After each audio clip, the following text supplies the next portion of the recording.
Akhir-akhir ini ramai dibincangkan gitu, padahal kan sebenarnya tadi dilihat dari latar belakangnya seperti yang bagus, maksudnya baik untuk keluarga Indonesia hari ini gitu. Iya. Nah, sahabat muslimah, memang dalam situasi sekarang ya, segala sesuatu itu sedang, kalau saya katakan sih sedang terjadi perang pemikiran begitu ya.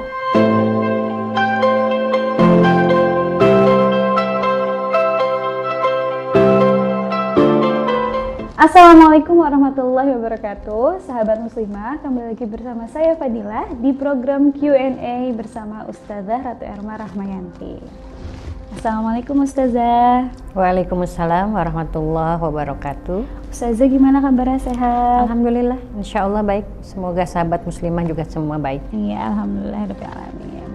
Ya, baik sahabat muslimah, pada kesempatan kali ini kita akan membahas tentang ketahanan keluarga yang akhir-akhir ini begitu banyak diperbincangkan ya Ustazah ya. Makanya kenapa ada rancangan undang-undangnya. Nah, terkait tema kita pada kali ini, sudah banyak pertanyaan dari sahabat-sahabat yang masuk ke IG-nya Muslimah Media Center. Langsung saja kita bacakan ya Ustazah. Ya, boleh. Yang pertama dari @muttaqina.imaman. Pertanyaannya, apa latar belakang dan tujuan sebenarnya dari RUU Ketahanan Keluarga ini Ustazah? Syukran. Bismillahirrahmanirrahim, sahabat muslimah. Kalau kita mencermati ya perbincangan di media dan juga apa yang diinginkan oleh pengusul rancangan undang-undang ketahanan keluarga ini, setidaknya mereka punya semangat ya untuk meningkatkan kualitas keluarga dan juga untuk menyelesaikan berbagai persoalan ya yang menimpa keluarga. Nah, harapan mereka ini bisa menjawab dua hal ya. Yang pertama, bahwa memang secara faktual keluarga Indonesia ini masih rapuh atau rentan, dan ini terindikasi dari ini fakta ya yang memang kita juga pahami itu terjadi, yaitu tingginya angka kematian ibu dan anak. Kemudian hunian ya keluarga banyak yang masih belum layak begitu ya. Kemudian yang berikutnya adalah menurunnya angka pernikahan. Ini indikasi bahwa generasi sekarang itu merasa tidak tidak melihat perkawinan ini institusi yang penting begitu. Nah, kemudian juga yang keempat terindikasi dengan meningkatnya angka perceraian. Ya, jadi kalau kita merujuk pada sumber data dari Kemenag ya, itu rata-rata dalam satu hari terjadi antara 1.100 kurang lebih 1.120 perceraian ya. Nah, bahkan dari satu sumber ya sepanjang 2019 kemarin itu kurang lebih 500.000 ya.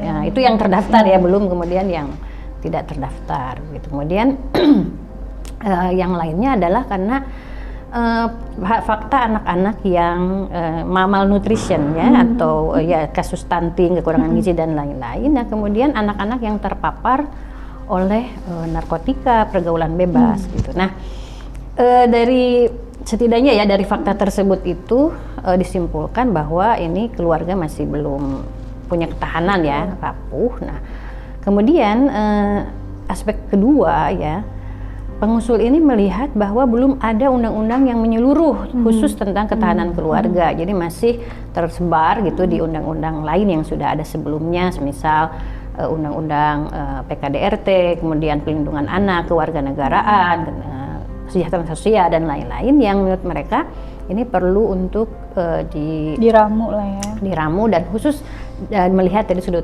pandang keluarga. Nah, itulah ya yang kalau kita pahami dari tujuan dan latar belakang. Sebenarnya ini adalah hal yang baik ya, tujuan yang baik melihat fakta yang memang nyata bahwa keluarga Indonesia ini penuh dengan persoalan tadi ya.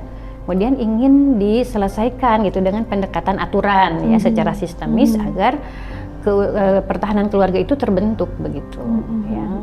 Tapi kenapa ya akhir-akhir ini ramai dibincangkan gitu, padahal kan sebenarnya tadi dilihat dari latar belakangnya seperti yang bagus, maksudnya baik untuk keluarga Indonesia hari ini gitu. Iya.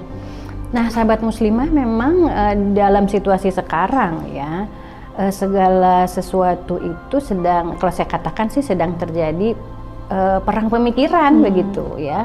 Pro kontra dalam sebuah kebijakan itu ini sedang terjadi gitu alamnya itu sedang demikian ya. Jadi ternyata memang niat baik itu tidak tidak selalu ya Betul. disambut dengan baik Betul. begitu. Kalau kita perhatikan memang ini ada kontroversi pada beberapa pasal yang terdapat dalam RUU tersebut ya. Nah, yang paling mencuat memang di pasal 25 ayat 3 itu ya, yang dipandang ini sebagai ibu sentris gitu, ibuisme ya. Jadi hanya menetapkan peran perempuan itu sebagai ibu dan pengatur rumah tangga ya. Kemudian yang juga diramai itu adalah tentang LGBT ya. Jadi di pasal 85 sampai 89 itu ada kesan bahwa terjadi diskriminasi gitu ya terhadap mereka yang memilih untuk punya orientasi seksual seperti itu. Nah, kemudian juga yang ramai terkait dengan ini pemisahan kamar tidur orang tua dan anak ya, anak perempuan dan anak laki-laki begitu. Dan juga kemudian larangan untuk mendonorkan sperma dan lain-lain, dan memang dari semua pasal kontroversial itu yang paling menguat adalah ini terlalu diwarnai oleh ideologi tertentu gitu, agama tertentu gitu. Ini jadi peran perempuan yang demikian, kemudian larangan yang disebut tadi itu ya, perilaku seksual menyimpang dan seterusnya, itu dipandang ini terlalu memasukkan norma agama gitu. Kalau kita baca itu demikian ya soal yang kontra begitu terhadap RUU ini gitu. Sebenarnya ini tidak jauh beda dengan pertanyaan selanjutnya sih Ustazah ya, dari @debbie_mediana. Apakah RUU berpotensi diskriminasi terhadap perempuan? Mengapa? Menjadi diskriminatif ketika ada ya pandangan feminis. Apakah cukup gitu dengan RUU ketahanan keluarga ini ya terbentuknya keluarga muslim ideologis?